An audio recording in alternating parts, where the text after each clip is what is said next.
Bapak Ibu, para kadang kinasih, simbah-simbah lan adik-adik, para rama, suster, bruder, berkah dalem Gusti, sugeng rawuh wonten ing PDSK channel menika. Kados pundi kabar panjenengan? Mugi-mugi bagas kasarasan, kesehatan, kawilujengan tansah mengko kula panjenengan sami anggenipun kelampahi gesang ing dinten menika. Lan mugi-mugi lumantar panglimbang basa Jawi waosan Injil kula panjenengan sansaya saged nggayuh iman kapitadosan ingkang leres lan mantep. Langkung-langkung anggenipun kula panjenengan bangun paguyuban komunitas ingkang bekja rahayu, komunitas ingkang bahagia. Gesang sesarengan menika gampang-gampang susah ning ya susah gampang-gampang. Awit yen gesang sesarengan menika estu sinengkuyung dening sedaya warganing komunitas temtu langkung gampil. Ning yen sedaya warganing komunitas menika dereng sejalan temtu nggih boten gampil. Menapa malih yen ngelingi maneka warni mentalitas roh kadonyan sing mekar ngrembaka ing jamane awake dhewe sakmenika. Wonten ing situasi perekonomian politik sing boten sae temtu lajeng nggih nuwuhake maneka warni semangat utawi perasaan sing boten stabil. Kanthi cuaca iklim sing panas ya ndadekake awake dhewe gampang panas. Senggolan sithik wae terus emosi, mbuh kuwi senggolan bab omongan utawa bab sikap apa sacara fisik terus gampang ora trima. Awit nggih pikirane awake dhewe sok-sok wis kesel, wis stres, mikir urip, mikir butuh, mikir gawean lan sak panunggalane.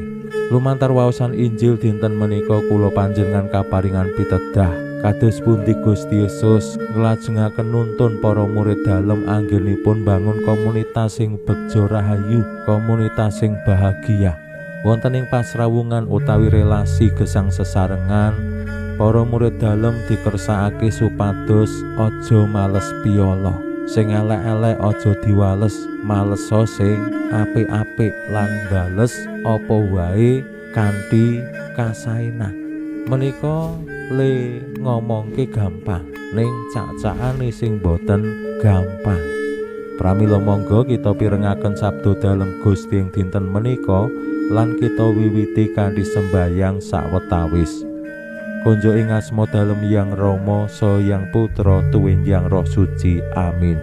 Suwawi sami munjuk Gusti Yesus sabda dalem Yang Rama ingkang sampun manjalma, mugi karsa ngandika dhateng kawula wonten ing asepen ing telenging manah kawula, kabikao kegiatan lan panglipur ingkang manjing ing sabda dalem kapenuwana kawula mawi ro ing kawicaksanan dalem. Mugi-mugi srana anggen kawula maos lan mirengaken sabda dalem, kawula sansaya nunggil ing sampeyan dalem. Amin. Waosan Injil kapetik saking Injil Matius bab gangsal ayat 38 ngantos dumugi 51. Nalika samono Gusti Yesus ngandika marang para murid mangkene, kowe wis tau krungu mripat dilawan mripat, untu dilawan untu, nanging aku kandha aja males piyala. Yen pipimu tengen ditapuk, sing kiwa ulungna pisan. Yen kowe diprakarakake marga dimilik rangkepanmu, ulungna pisan mantolmu. Yen kowe dipeksa dikon mlaku 1000 jangkah, mlaku 2000 jangkah. Sapa sing njaluk wenehana lan aja melengos yen ana wong arep utang. Makaten sabda dalem Gusti. Suwawi sami munjuk Gusti, kawula munjuk sembah nuwun karana sabda dalem sabda dalem dadosa obor ingkang madangi margining gesang kawula. Katuntuna kawula sageta sabda dalem menika numusi manah ngantos tansah ngrembaka kangge gayuh gesang ing swarga. Amin. Bapak Ibu para kadang kinasih simbah-simbah lan adik-adik, waosan Injil dinten menika cekak aos sanget. Gusti nuntun para murid kados pundi mujudaken kanthi nyata katresnan dumateng sesami wonten ing paguyuban menapa dene wonten ing gesang pasrawungan. Prinsip ingkang dipunaturaken Gusti Yesus, aja males piyala. Menika cetha awake dhewe ya paham, ning kados ingkang kula aturaken cak-cakane sing ora gampang. Merga apa? Hukum keadilan menika ya yen padha-padha, naminipun pepadha menika ya merga padha-padha, naminipun sesami menika ya merga sami-sami.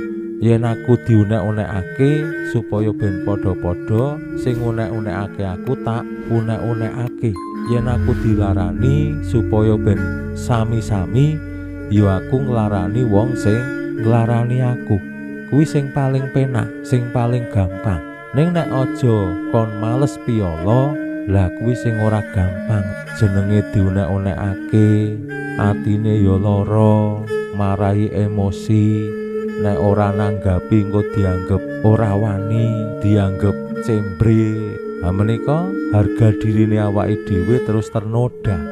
Kadangkala wonten ing gesang sesarengan, harga diri penting, gengsi kuwi penting. Kadangkala kanthi maneka warni cara awake dhewe njaga harga diri lan gengsine awake dhewe.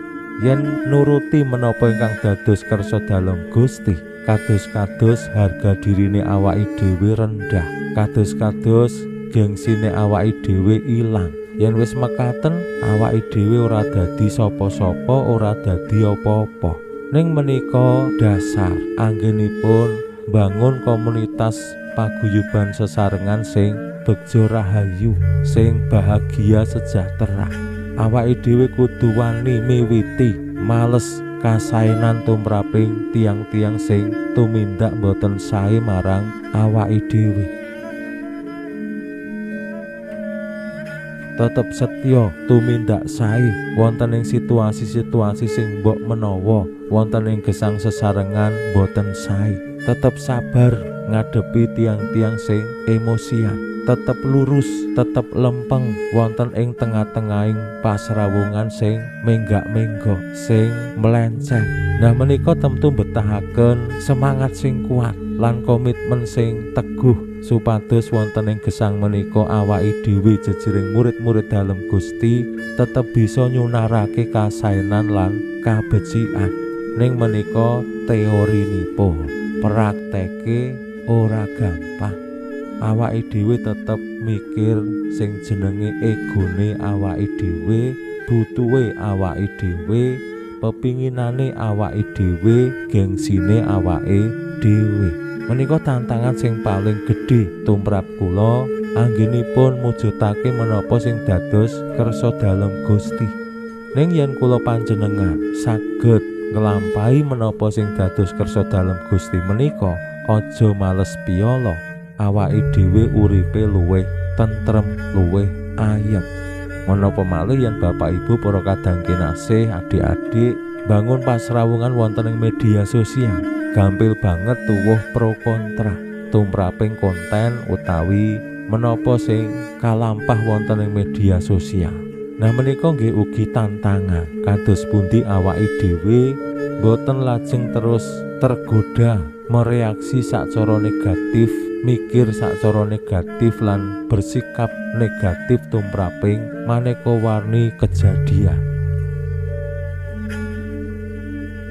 Wonten ing media sosial kula panjenengan kedah tetep kritis sing muncul wonten ing media sosial. Konten-konten media sosial menika kedah dicurigai, kuwi bener apa ora, kuwi nyata apa ora, omongane wong kuwi logis apa ora, nyata apa ora. Aja ngasih awake dhewe gampang termakan omongane wong utawa konten isian media sosial sing diupload dening tiyang. Wonten ing gesang sarengan nggih sami, yen kula panjenengan kumpul lajeng ngendikan, aja gampang terus pracaya marang omongane wong. Pancen pracaya ki penting, ning ampun ngantos ditampa mentah-mentah. Awake dhewe kudu kritis kanthi pikiran ati sing wening nampa maneka warni informasi, supados menapa awake dhewe tetep bisa sabar. Yen kudu nanggapi ya awake dhewe bisa nanggapi kanthi wicaksana, kanthi sae. Lan pilihan kata, tembung utawa isian konten ingkang kula panjenengan upload ya tetep sae, tetep becik. Lah menika kula kinten sing penting kanggo nuwuhake iklim suasana sing tetep positif wonten ing gesang pasrawungan. Pinuji Allah sakmenika sarta ing salami-laminipun. Salam sehat, salam bahagia, salam katentreman. Lan mugi-mugi lumantar panglimbang dinten menika kula panjenengan tansah jinangkung ing berkah dalem Gusti ingkang Maha Kuwasa, Yang Rama saha Yang Putra tuwin Yang Roh Suci. Amin.